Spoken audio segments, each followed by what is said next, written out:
Assalamualaikum warahmatullahi wabarakatuh. Di sini saya akan menjelaskan mengenai keamanan berolahraga pada pasien diabetes mellitus. Apa itu diabetes?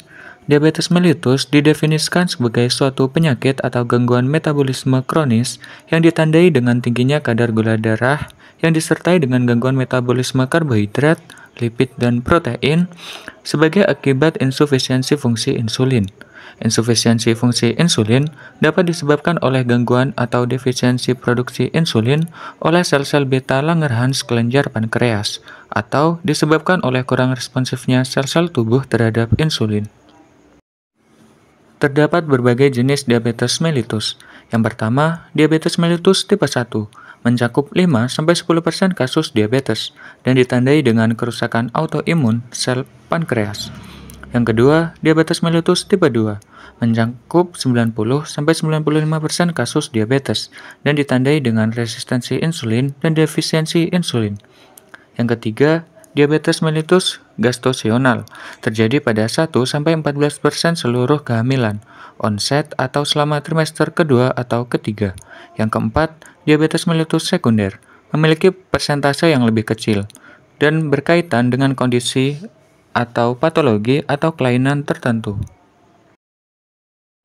Terdapat berbagai faktor risiko diabetes mellitus.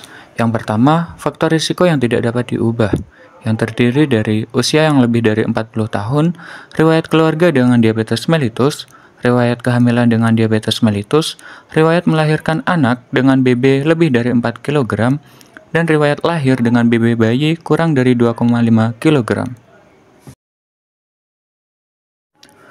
Selanjutnya yakni faktor risiko yang dapat diubah. Yang pertama, kegemukan dengan nilai IMT yang lebih dari 23, kurang aktivitas fisik, dislipidemia, riwayat penyakit jantung, hipertensi atau tekanan darah tinggi, dan diet yang tidak seimbang, yakni tinggi gula, garam, lemak, dan rendah serat. Apa yang harus dilakukan agar terhindar dari komplikasi diabetes mellitus?